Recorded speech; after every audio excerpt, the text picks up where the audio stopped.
Mrs. Wetona Johnson. It is a pleasure to have this opportunity to interview you today on September the 22nd, 2021. But before we begin with the questions, just want to give a background for the setting. We have invited you here to participate in our oral history project that is a part of the Alachua County Community Remembrance Project, and those that are here today, such as myself, that are part of the Alachua Newnansville Community Subcommittee. And we also have, participating here, we're partnering with the Samuel Proctor Oral History Program, which is with the University of Florida, and we're also partnering with the Alachua Public Library on this project. So we want to thank you for this opportunity to interview you and to give you an opportunity to tell your story your way and with your own voice. So I know you've been interviewed before by Samuel Proctor Oral History Program, but we want to continue in that vein and allow you to share more about you, your experiences in Alachua, and about life. So let us begin. When and where were you born? I was born June the 4th, 1933, in the community of Brooker, Florida. Now, Brooker is in Bradford County, but we just get our mail through Bradford County. We are in Alachua County. Oh, okay. Near the river. Okay. Santa Fe River. Santa Fe River. Mm-hmm. And where specifically were you born? Were you born in the home? I was born in the home. Midwife? Midwife. Okay. Do you know anything about, what were you told about the time of your birth? Miss Addie Gainey delivered me. I know her because she's kinfolk, you know. Okay. And that was all I know about that. Okay. Okay. Now, I was named after Mr. Mabain's daughter. Okay. Mr. L. Mabain's daughter. My aunt taught school there. She taught that the Wetona in first grade, so when I was born later, she named me after her. Okay. When you said she taught school there, what school are you referring to? Oh, I'm referring to Old Ace, Alachua County Training School. Okay. Okay. And what were your parents' name, and what did they do for a living? My dad was Taft Gilmore. My mother, Odessa Smith Gilmore. My dad farmed and drove school bus later when the school buses became available. My mom was just a housewife. I don't say just a housewife. Housewives have a lot of responsibility. Yeah, that's true. Mm-hmm. And how many siblings did you have? I had two brothers and two sisters. There were 5 of us. Okay.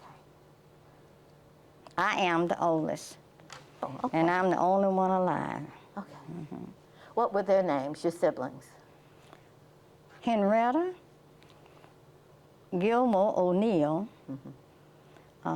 Mary Gilmore Jackson, Emmanuel Gilmore, and Richard Gilmore. Wow. Wow. That's awesome. Do you remember anything about your grandparents? On both sides, on your mom's side or dad's side? Well, you know, I lived with my grandparents on my dad's side. Oh, okay. Because during those days, the young men carried them, if they could, carried their wives home to the mother. So I lived in the home with my grandmother and my dad and my mom. And my grandmother, she was old. She didn't do anything, you know, but look after us. Yes. And it was a family of 5. And out there, we farmed, and everybody helped each other. We all lived in the same area. my aunt around the corner, my uncle around the corner, my aunt, you know, just in the same area. So they just farming, and we worked on the farm and went to school. That was it. You know, did you have to work before you went to school in the morning? Oh yeah, we had way back we had to milk the cow, and that was about all we did. We took turns doing that. Okay. And sometimes I'll help cook, but not a whole lot. My mom would get up and fix that breakfast for us, you know. Okay. Bacon and eggs and the regular things like that. Having Milk, having an extended family, as you mentioned, it was your immediate family staying with your grandparents. Was that the norm? Do you know if that was the norm at the time you were growing up for It extended was, families? really, was the norm. Was the norm. See, and my dad was the only one that had, let me see, had, I said, children, legal. He married my mom, and he had his children. I had an uncle who had some side children, you know. My dad was the only one that had, I say, legal, I'm using this term, but you know what I'm talking about, children. Okay. And of course, we were right there with Grandmama, and we called my grandmama Mo. Mo? That was the nickname for That was her grandmother? nickname, Okay. Mo. Her name was Laura Gilmore. But we called her Mo. We were crazy about Mo. And how did you all refer to your grandfather? Did you have an affectionate name for him? He died when I was about 4. His name was Andrew. Okay. I didn't really know that much about him. I have a picture, that's all. And don't know anything about his people. Okay. Because he came to Alachua County, you know, when they were building roads and that kind of stuff. And the only thing I heard that he's from South Carolina, but I really don't know anything about his people. And my dad and mama, and my dad and my aunt, I don't think they knew anything about him. Okay. I really don't. What about grandparents on your mother's side? Oh, my grandparents on my mother's side. Yes, I know a lot about that because my granddaddy was named George Smith. And my grandmother was named Henrietta McGinnis Smith. And so we they were, you know, our community was like 2 sections. On the south side of the church, Greater Bell, was my mom people. On the north side was my dad people. So in that community, you got double cousins and you know what I'm saying. They married from one side of the community, married somebody from the other side. So it's a very close-knit community. Just about everybody related, one way or the other. Right. So I had a lot of communication with my mom people, you know. Because So that was a big family, real big. There was 11 of them. Wow. It really was 12, but my grandmother's brother, he left 14 years old. We never could find him. Never could find him. His name was Horace McGinnis. But we never could find him. Wow. But so there was him. You know, the rest of them have relatives everywhere. Right. Relatives everywhere. But still, those brothers of hers, they all grew up out there, younger, in Monteoke, we call it. We call, our section was Gordon, G-O-R-D-O-N, Gordon section. And see, the Monteoke section was farther out near the racetrack road. I don't know if you know what the racetrack road is. I know what a racetrack is. And so that was a 3rd section right there, wasn't it? But I had relatives out there. But basically still in close proximity to everyone. Yes, yeah. Because my mom had a sister out there. And then some of mom's sisters, they moved when their husband got jobs. we never were looking for jobs. I have people in Lakeland, Florida, very close cousins, and Fort Miles, and just about everywhere, you know, everywhere. They just Ohio, and those people, Mama relatives in Ohio, it was a long time before we saw them, but Mom was always right, and I heard their names quite a bit. And in Miami and all that kind of stuff, and we just stayed close as we could during that time because wasn't it telephone way back, but Mom was right. And that was about their way of communicating. And Maryland, all that, the different people went for jobs. Yeah, they went north from the south. Yeah. Yes, yes. Let's talk a little bit about your early education. Where did you go to elementary school, middle school? Gordon Elementary School, that's out there. And believe it or not, though, one time, I'm sure it's still, the records are still in Gainesville at one time, that old post, was it, the old library, because Marie Calhoun used to work down there, you know, after. So I think my niece worked there now. Okay. That's right, Wanda Gilmore. Okay. She works there. When people want to find their records. Yes. That's where she works. So you're saying the old library, the main library in Gainesville still has the records? I think that's where it is from those now. earlier schools? Yeah, I think so, because things, you know, change, you know, since. But I know that's what she does. Oh, okay. Mm-hmm. Now, And you mentioned your aunt teaching at ACT. Did you have the opportunity to attend ACT also? oh, yeah. Mm-hmm. Tell us about that. Well, but at Gordon Elementary School, I went there to finish the 7th grade. Okay. Then they closed that school. No, they didn't close it when I finished the 7th, because that's as far as it went. Because I had to live with one of my aunts to catch at that time they just started a bus coming out there to Brooklyn, or you know, Gordon. And so I would catch the bus because we lived, you know, we like crossed a branch, you know what I'm saying? And I had an aunt that lived on the road, so I lived with her the first year, so I could catch the bus to go to old ACT. So I went there, started there at 8th grade. Okay. At 8th grade, and finished in 1951. Okay. So it was, well, at that time we enjoyed it because that was the best thing we had ever, you know, been confronted with.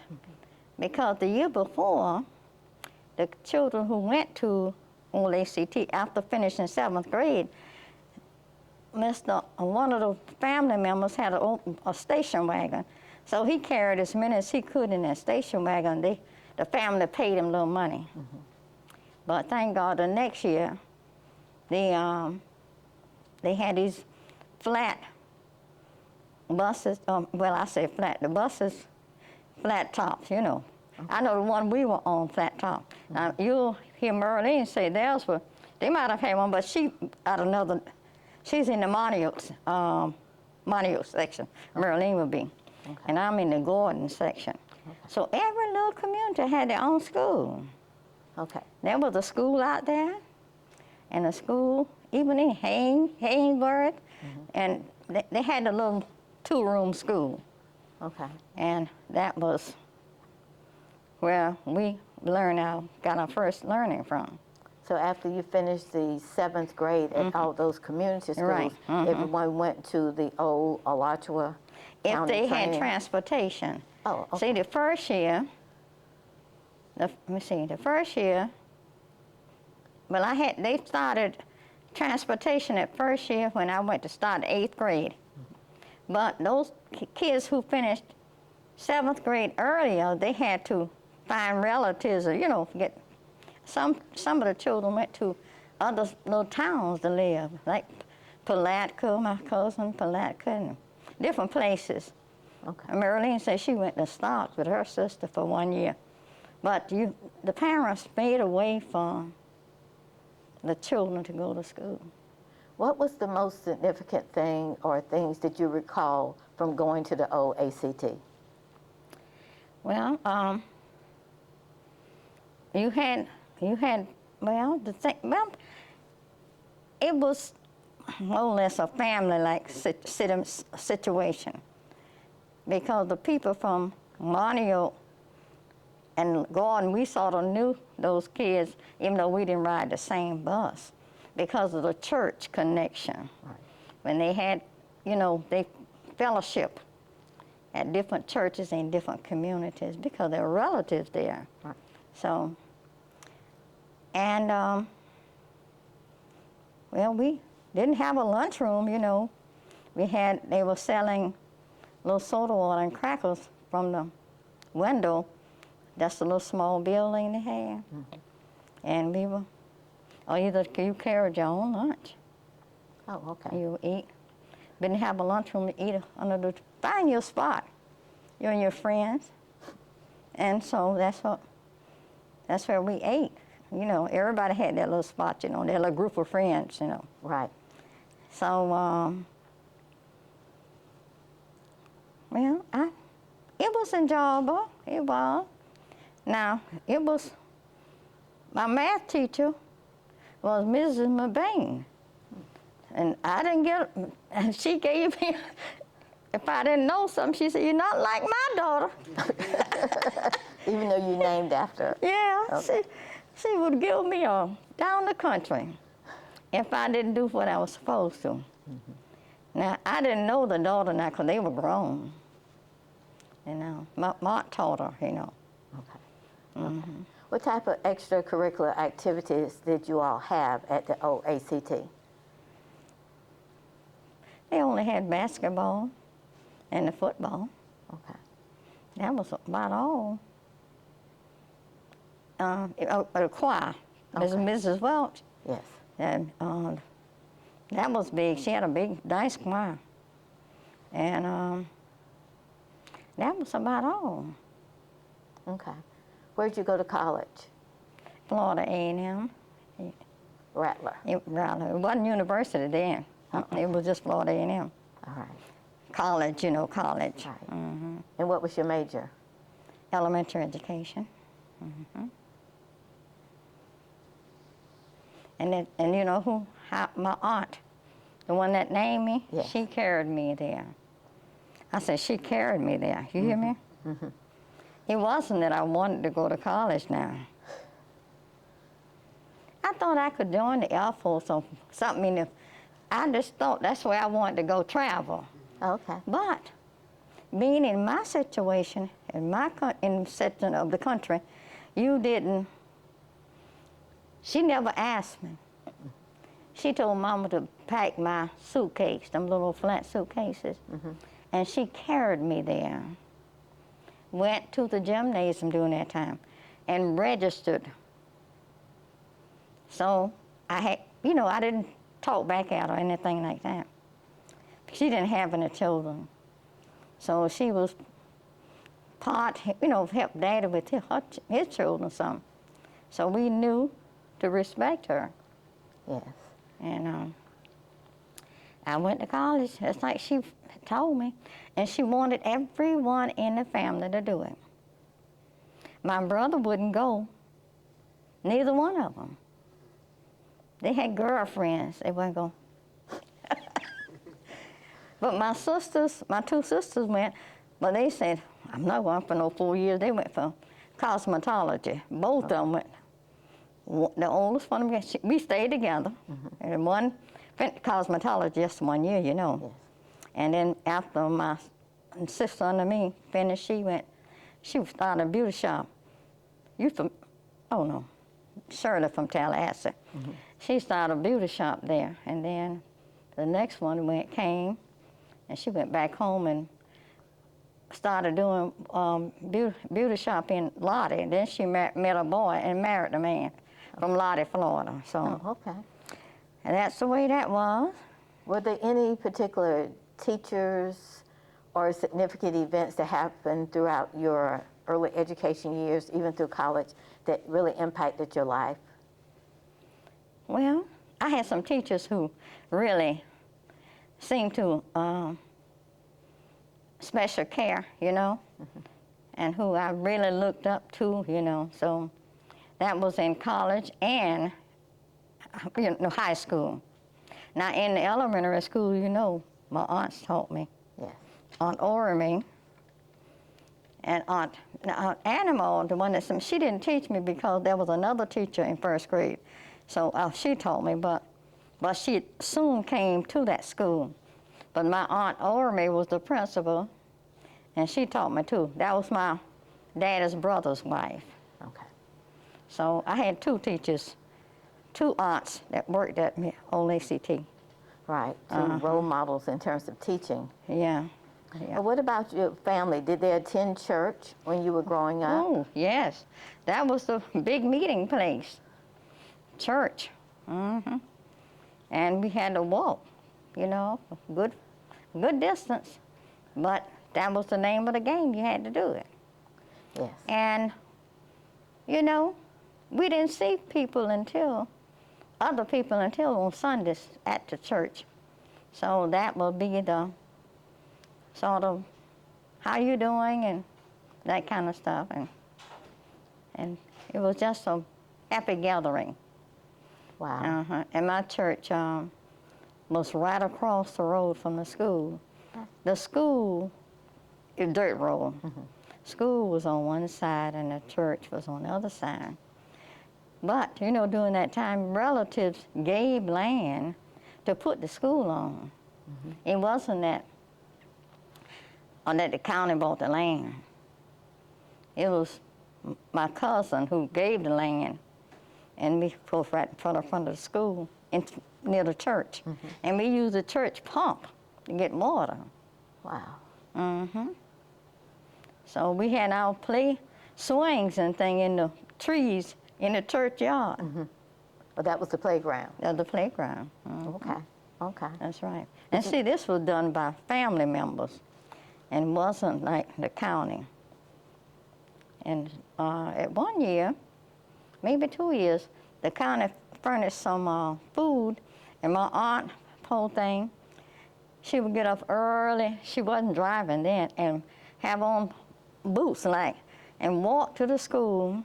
And her husband was a farmer, of course, Uncle Benny, provided the wood, built them little iron fireplace, you know, instrument for fire, Yes. wooden stove, you know, metal, you know, the iron stove. Yes.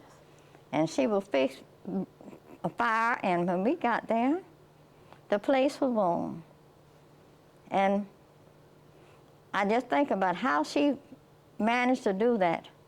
And she cared for, and then later on, when they gave food, the older children would fix pinto beans. I can remember my first time having pinto beans, a pot, and then the county would bring those little milk containers, a little wood, plastic, Those milk cartons. Milk carton, little one, and that was for a while. But we managed, and those old teachers really. I just think about them and feel sorry for them now, because they got no pay hardly. Oh, you know what I'm talking about? What did the money? Well, I guess that was good during those days. Yes. Because I was reading this history and saying $35 a month. $35 a month. But some of the teachers didn't have a 4-year degree. I remember that. And they went back to school to get their college degree. Okay. I don't know what my Aunt Ormy had, but I remember when she went to Ohio to get her master's. But she went to BC to get her undergrad. And she was so proud of going to Ohio she said, you can ask her where you went to school? Ohio State. she wouldn't mention BC. She went to BC too. In fact, I have her diploma and everything, because, you know, she sort of left everything to me. Oh, okay. I have a diploma from Ohio State and all that. Even when you have to write you know, like a thesis. Right. I have all that she had, you know. Right. But my aunt, Animal, the one that sent me to school, she went to Tallahassee. Okay, to FAMU too. FAMU. Okay. When you mentioned BC, what are you referring to? Bethune-Cookman College in Daytona. Okay. Okay. So your family was like a lot of other families between Florida A&M and Bethune-Cookman. That's right. Okay. Practically I had one cousin, my two cousins went to Bethune-Cookman. The rest of them went to Florida A&M. Okay. Okay. Because my aunt that taught school, she was sure that you went to school. Like I said, my cousins, she really helped us all. If you wanted to go, you had a way to go. Wasn't the best living, of course, but you had a way to get there. She had some friends in Tallahassee. I didn't live on the campus. I lived with one of her friends. But of course, during that time, it wasn't that expensive, but I wasn't given that choice. Right. Right. That was made for you, but it was a good choice. But were you involved in any activities as a youth? Oh, Either in school or outside of school, or was it just work? no, I sure didn't. When no more doing school time, you know, when they had basketball and PE, no, I wasn't involved in the extra. Because in the country, if you participate in something, it's after school. And you had no way of getting back home. And during those days, my parents were very protective, you know. We didn't live in Alachua. You know, you could hear all kinds of bad things about the people in town and all that. So you rode that bus to school and you came back home. Came back on the bus. Oh, okay. Now, if you had to, how would you describe the difference between your childhood and what your parents shared with you about their childhood? How was it different? How was it the same? It was a little different because, well, they had to do their work. Because I can remember my mom saying, one of our cousins who had some education, she said he was rough and tough on her and all that kind of stuff. But they had to do their work. And, you know, and they did it well. Because my mama she didn't finish high school, but she could spell and she could write and all that. I mean, now my dad didn't go to school, so I taught him a little. But listen here, he knew mathematics. He could tell you, he would tell, trying to drill Susan those when they were little on math. He had the mathematic mind. Wow. Well, you know, out there, they measured their own land, an acre. And I don't know how he got to know so much about math, but he has a mind with mathematician. Wow. But he wasn't a reader. But when I started teaching him, he caught on very well. But he never got that far, you know. But he could catch on very well. But my mom was a pretty smart lady. I guess she went to school more than Daddy knows this work. The men, you know, this work. And I guess the ladies went to school more than the boys did. I think you might find that pattern a lot repeated between who went to school and who worked. When you were in college, were you involved in any extracurricular activities? No. Just straight going to school? Going to school. Okay, okay. I sure wasn't. How was the transition between college and teaching? Because I understand you are a renowned retired teacher. Oh, you know, there's a great difference, I tell you this now. When you went to college, you learn about different subjects. But they really and truly, you did your intern, but you didn't really know how to teach until you got in your own classroom. That's where you got the learning from, how to handle, how to work with kids. In college, they might tell you about the subject matter, but it's all a different story when you get in that classroom, those kids, because you got to find ways of meeting their needs. And my daughter says, I'm trying to get her to retire now. She said, Mama, now why are you after me? Say, because when you were working, you worked 24/7. I said, well, Susan, you're right. A teacher's mind is always going in the direction of where they want the kids to go.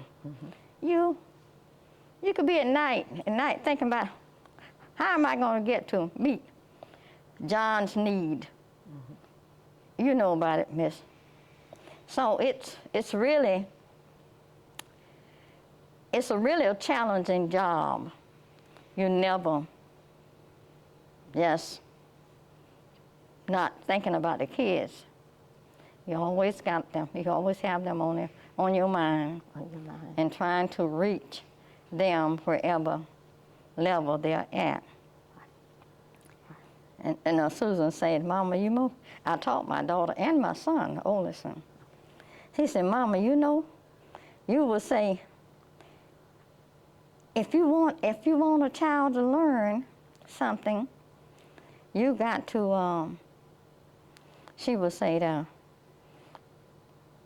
you got to get really down with them and be a friend of them, and yet stern. You demand something, whatever you demand from a child, if they like you, they're going to try to meet your need. That's true.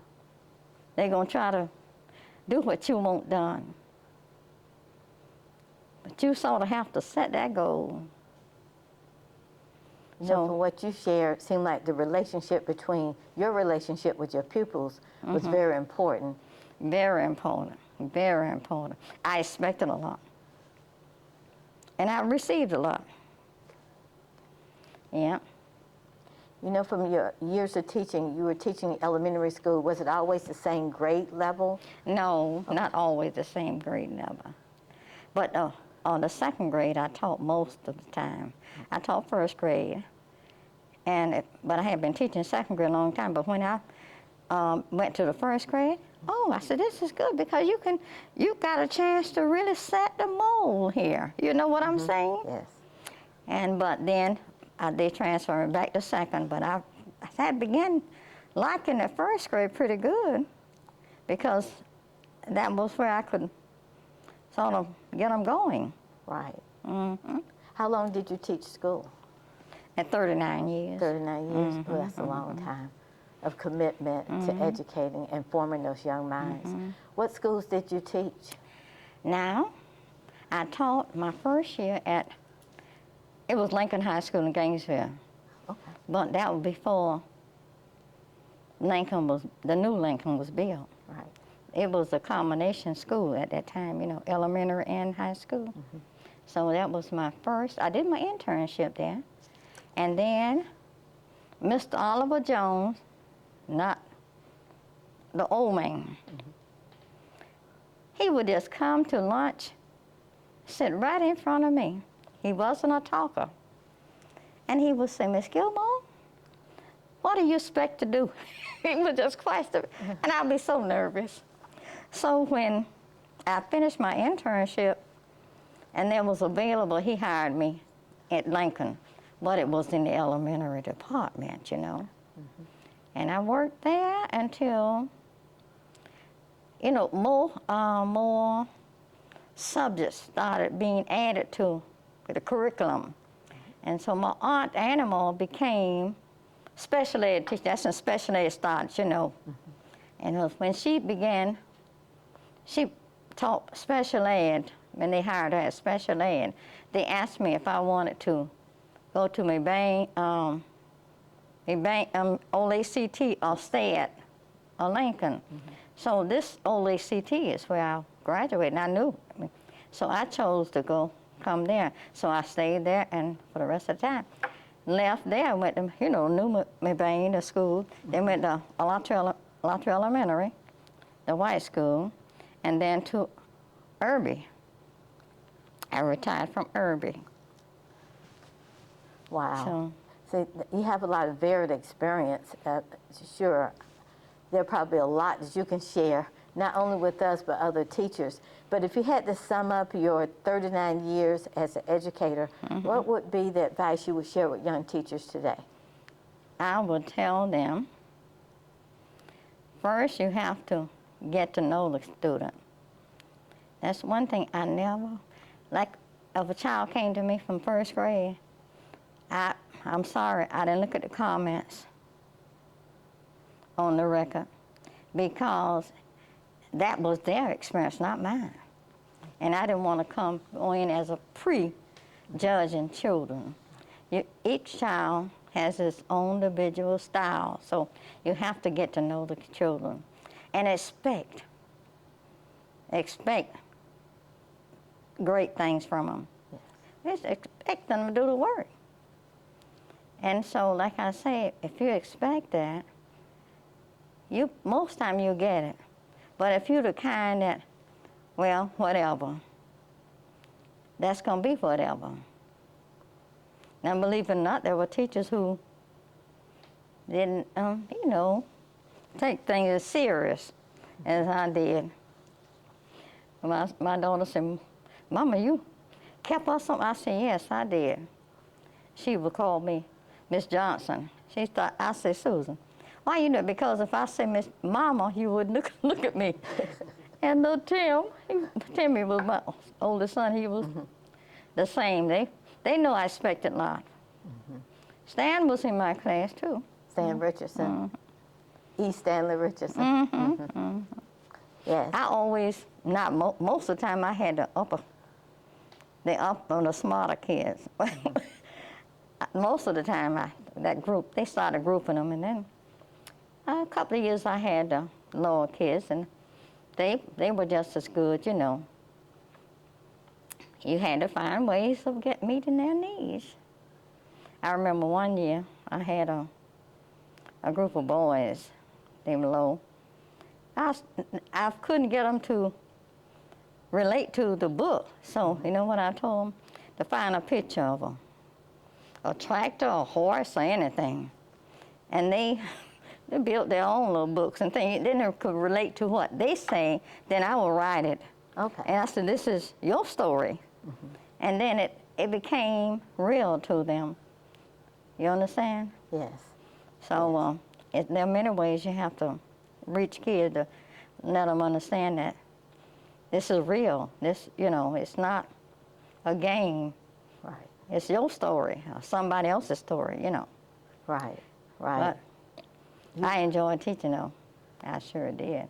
From what you shared with me, I can tell. To spend that much time and effort on each individual pupil, it was important to you that they learn something and not just being passed from grade to grade. Yes. I expected. I had expectation now. Yes. When I went to Alachua Elementary, that's the beginning of integration. My principal, I didn't know he was watching me, so I became pregnant.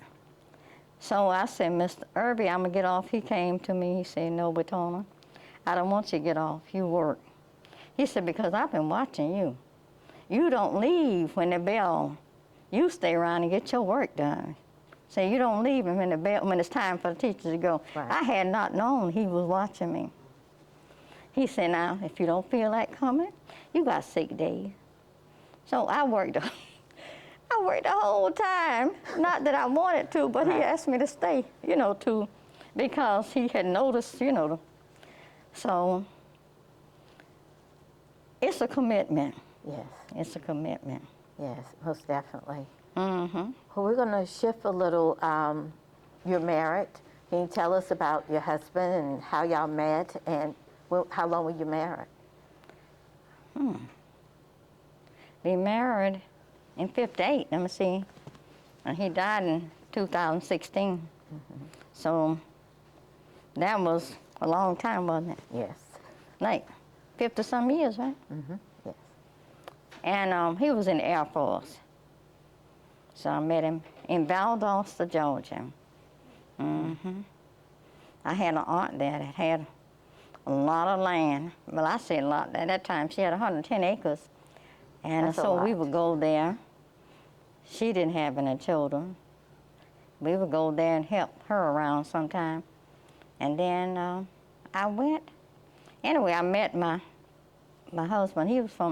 He grew up in Jacksonville, but he's really from Dublin, Georgia. Okay. But he grew up in Jacksonville. So we got married. And he didn't want to go back to Jacksonville. So I didn't want to leave my job. So we ended up here. And later on, he became a minister. And so he ministered in a lot of churches around here, in this area. Mm-hmm. So. You were balancing a lot of things between being a full-time mom, full-time teacher, and also, as some refer to, the First Lady of the church. That's right. It sure was. Mm-hmm. Well, I don't know about how well I was a First Lady of the church, but it was a new experience. But I enjoyed it. I sure did. I have friends at every church right now. Mm. Right now. Mm-hmm. And we have some good stories and maybe some bad little things, but it all balanced out. Yes, it does. Yes, it does. Yes, it does. Yeah. You know, as a teacher, how did parenthood affect you? What impact did it have upon you? Here you are taking care of other people's children. How did parenthood affect you? Oh. Well, you talking about how well I got along with other parents? No, how did it impact your life, being the parents to Susan and to Tim? I was just so busy until I don't know. It was really, really rough because I worked with children in the church. Okay. And as well as my own, you know. And I drug my children to the activities that I was involved with at the church activities. Mm-hmm. And not that they were too happy all the time, but that was the name of the game. They had to go. So there were things the wives had to do to help with it, you know, help the church going, you know. Mm-hmm. Yep. My husband wasn't too big on with children too much. So I had to sort of take the lead there. I remember one year, a couple of years, doing the integration with the ministers in the churches. The minister in High Springs, his name was Johnson, too, a white guy, very nice fellow. And my husband and other church preachers around the area, we just would meet on Saturdays and had games in Lake City. One church in Lake City had closed down, and we would have little game, volleyball and baseball. We had, you know, with them, the white and the black people. And so that was, like I said, my husband wasn't too big on that. So I had to go around, I had a station wagon, we did, and pick up the children and take them to Lake City, Columbia City, we call it, it's out in the country from Lake City. And sort of fulfill that obligation. And there were several things I had to do. I didn't have to, but I did it to fulfill the obligation of the church. Right. Like going to summer camps. We had a camp in Brandon once, and I took children from the church to Brandon to that camp, but it's no longer there now. At that time, Brandon, Florida wasn't that big now. It's just like in Tampa now. Oh, okay. So we had a camp out there. Okay. United Methodist. I'm United Methodist. United Methodist. Okay. You know, what opportunities, especially I'm curious to hear your answers as an educator, what opportunities that you see now that are available for that were available for your children and grandchildren that weren't available when you first started teaching in your time? Yes, there are a lot. The children today have opportunity to, well, participate in just about anything that they want to and be assisted. But way back, all those opportunities wasn't available for me, and I'm sure it wasn't available for my mom. So, but the children, they can really achieve if they really want to. Where there's a will, there is a way. Yes. That's all I can say. A will, there's a way. And So- sometimes you got to put the pressure on the kids to really achieve what you know, you just can't make, say, oh, excuses. No, I don't deal, I hate to say that, but I don't deal with too many excuses. There are some parents who will have an excuse for everything their child do and know them it's not right. I don't deal with excuses. No excuses. Now, once my daughter, Susan always been a smart girl. She didn't like this particular teacher because she said, I hate going to her because all she does is, she's not teaching us nothing. She just, you know. I said, Susan, that's her job. You're not there to tell her what to do. You're there to do what she asks you to do. But she's not doing, you know, so one day this teacher, Susan had a candy bar or something. The teacher took it from her. And Susan said a smart word, take it to your children. She smart the teacher off. And of course that teacher knew me. In fact, my husband pastored at church. And Susan started crying. She knew the teacher was gonna tell me.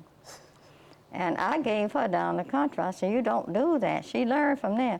I told her, you don't go in the classroom and try to teach the class, teach the teacher. You follow their instruction. Right.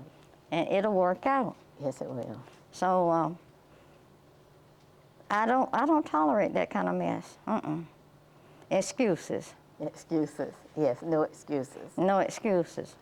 You know, Mrs. Johnson, through your years of service through teaching and through assisting your husband in ministry, what have been some of the most challenging difficulties that you've encountered in your life?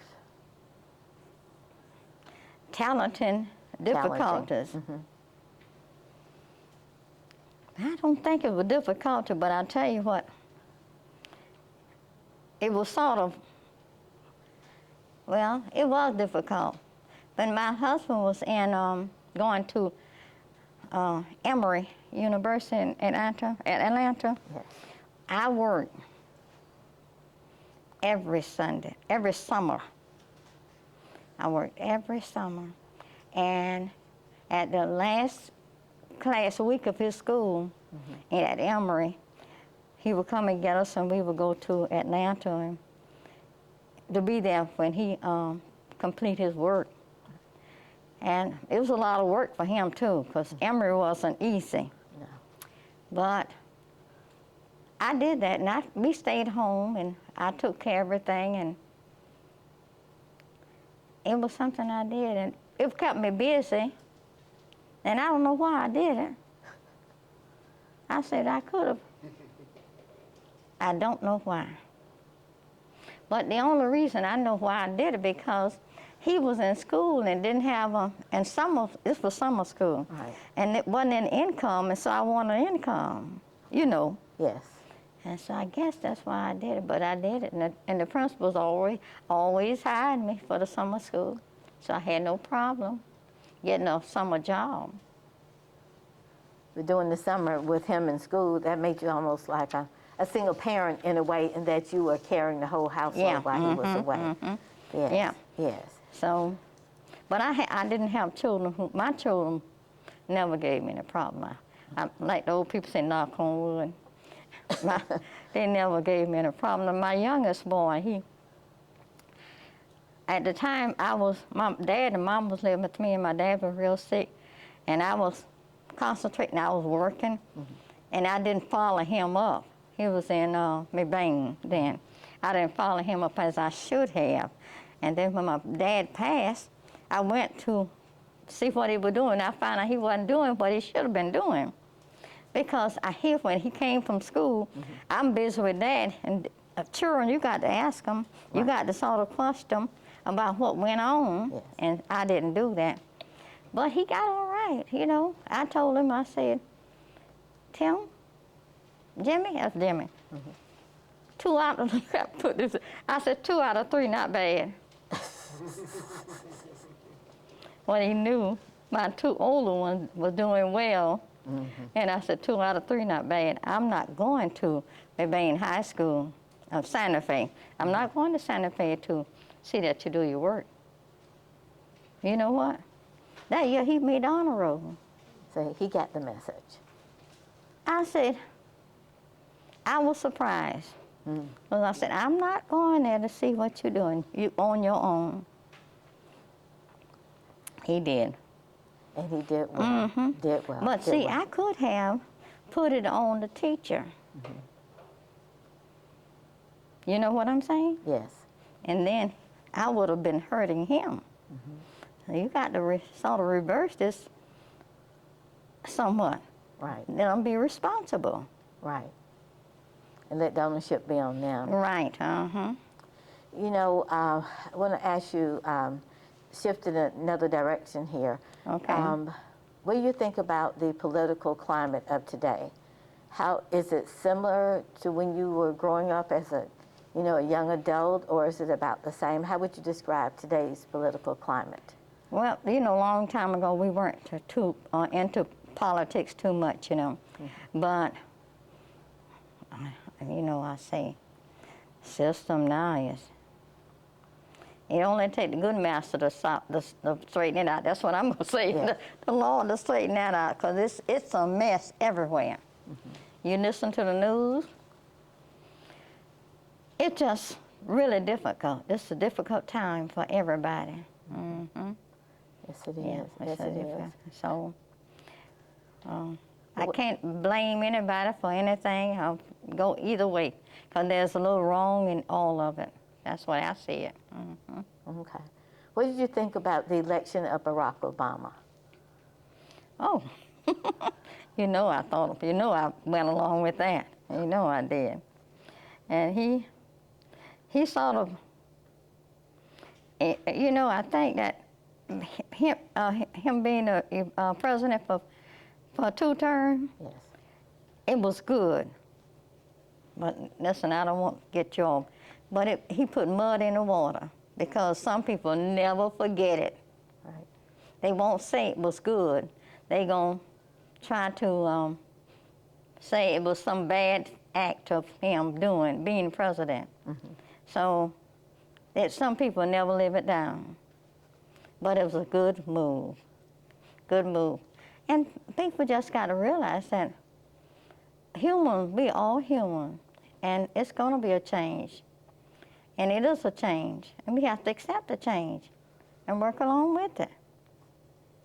But, you know, people are people. Yes. They are. They are. What are your thoughts on the Black Lives Movement?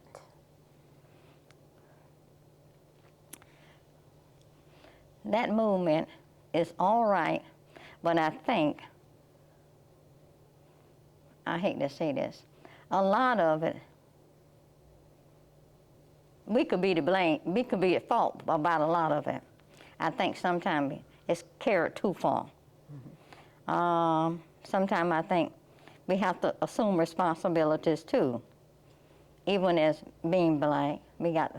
Because there are rules for everything, rules in the Bible, rules. We just have to not push it and say, to see what's going to happen. Not think it through. You got to think through your action. But it's bad on both sides, now what I'm saying. Right. But we all have to think through our action before we do it, you know. It's bad on both sides, because I see good and bad. You know what I'm saying? Yes. What are your thoughts on police abuse and the increasing number of murders of African Americans by law enforcement? Now, Pastor, you get it. I'm going to relate to that about the same way. They're good and they're bad. Mm-hmm. And it all depends on the situation. Sometimes the situation could be sometimes people can promote things, and sometimes it's two-way. Okay. They're good and bad. I can see the good and I can see the bad. So we all got to treat people like we want to be treated. That would be the main thing. Treat people as you want them to treat you. Do you see any similarities between what's going on today with the Black Lives Movement and the Civil Rights Movement?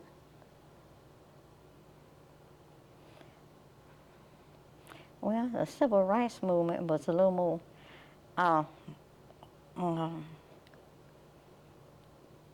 it was a little more, I'll say, organized, but I say that. Okay. I can't understand why we, after something drastic has happened, why we got to tear up the town. I can't see that. The Civil Rights Movement, they didn't do that. The people beat on them, you know, they didn't go there and try to destroy the town. But now, the black things, something happened, they're gonna tear that part of that town up. And I can't see that. That's not solving any problem. I don't think so. And the Civil Rights Movement was in a more mild and organized way. Okay. You know, that because Reverend Wright and those people around Gainesville, it wasn't that we did all that, you know, destroying things. Right. And we got a little reaction from it, good reaction, because they start integration of the schools. Only a few, but it began, you know what I'm saying? Right. And so it worked out fine, even though it was a slow process. And we didn't have what they had from the beginning, but it worked out fine. My best girlfriend I taught school with, you know, at Irby, Alachua Elementary, Alachua Elementary. She's saying that she was sort of on the post side, and she said they had free lunch during that time. We didn't. And she said she wouldn't she'll starve before she get a free lunch. She didn't want to be identified with the people who got free lunches. And she was we taught school together. Right. She was a nice person, but she said that. And that was her belief. She didn't want to be identified with free lunch people. Wow. But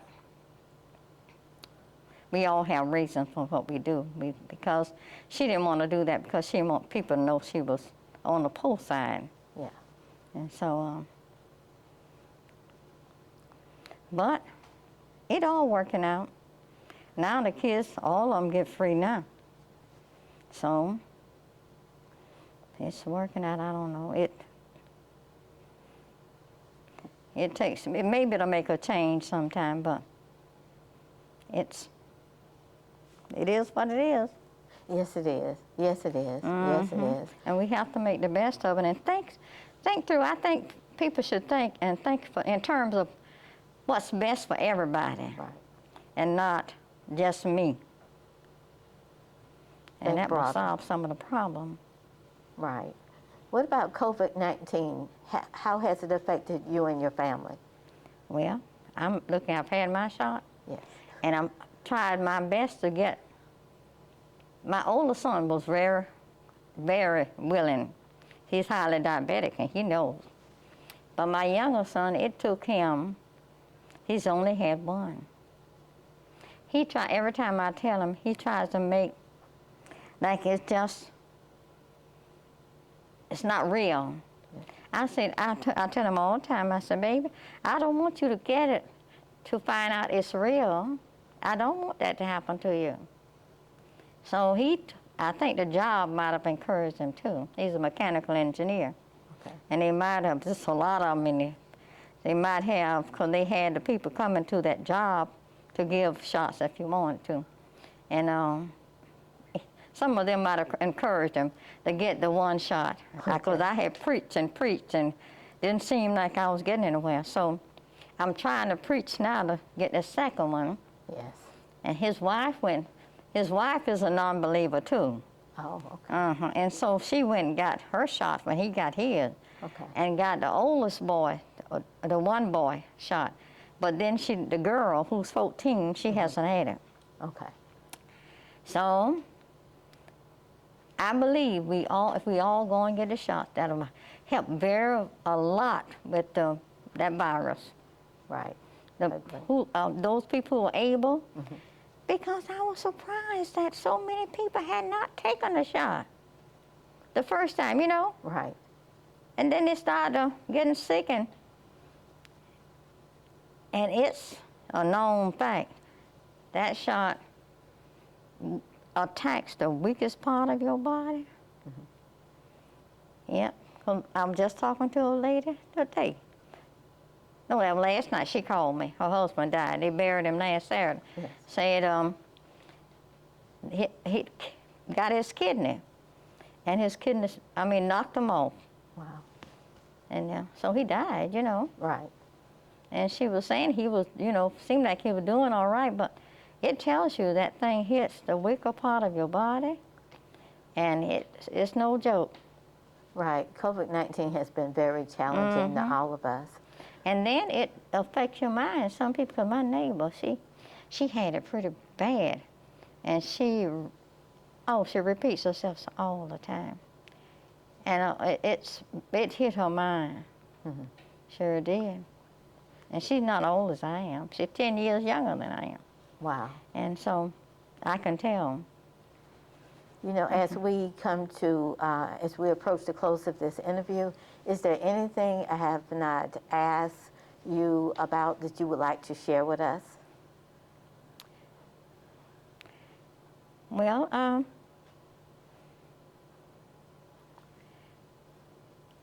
not really, but Pastor, I have this article of the history of the school, and I don't think you all might have that but it's quite amazing how the school got started. But A.L. Bain. Oh, A.L. Bain. Yes. Yes. Yes. But that shows where there's a will, there's a way. And, and we've really come through all that, but it hasn't, it maybe encouraged some people, and well, we had a little tough time, but through it all, we made it. So you were there at the beginning of A.L. Bain and when it closed? Oh, no. A long time, old ACD? No, Bain. No, Bain, yeah. Yes. At Bain, that's right. Because I think Bain was about 1958 or something like that. But I went to Bain in 58. But that first year they had over there, that's the year I was transferred from Gainesville. But we were at the old part of the old school. Right. They did not, the school did not take everybody. Right. They took, I think, the 4th and the 5th graders, 3rd, 4th, and 5th graders, but they had the other grades at the school. Right. And when they finally moved me to Bain, I was in the ag building. Oh, okay. They were making there today. Yeah, they were making room for, because they didn't have the portable, that little curve at that time. So they were making room for the other grades. But Bain has a long history, and with your 39 years as an educator and also as First Lady to pastor of many churches in Alachua and in the Alachua area, you have had a lot of exposure Yes. to not only the children, but to their families. Families, too. Yes, yes, and I've heard many say that to some teachers, you were a resource too, to other fellow teachers. So that should be an honor for you. And when I retired, my principal, the principal, Miss Hirsch, Dr. Hirsch, I guess you don't know it, but she lives at Turkey Creek. But anyway, we had worked together, and so when I retired, I mean, we had taught together, because she came from Washington State, you know, Yes. and we became real friends. And she would say, when I was home, she was coming, she had to go somewhere. She said, Wetona, come on up, come up. And sit in the office for me and watch these kids. The kids say, I said, what's your grandmama name? I said, oh yeah, I know her. And they said, you know everybody. So you taught grandmama, mama, everybody. They said, you know everybody. So I would go up and just sit in the room off from the, when Chris was away, you know, sort of, there were kids who, they show out, you know. And I said, well, I'll go by and see your grandmama. But now you can't even see, going by to see the mama, That's bad. You going by to see the mama, you're gonna get blessed out. So you better go down further. So things have changed that much. Things have changed so much, so much. And it's not all of it is for the good. But that's life, you know. Yes, it is. Yes, it is. I enjoyed all of it. Yeah. I sure did. Yes. And even in church, Pastor, my husband, Pastor Nebo, that's right here. Yes. He pastored out in McGordon, part-time, my home church. He pastored out from High Springs. He pastored High Springs too. Right. Oh. And in Liberty Hill, that's off for 23rd, right down from Santa Fe Junior College. He pastored there. So when we went to Liberty Hill, now, but Liberty Hill used to be a country section too, where the Duncans and all that. We went there, and they would say, we need somebody for this. And I said, well, let's go and get somebody from Nebo.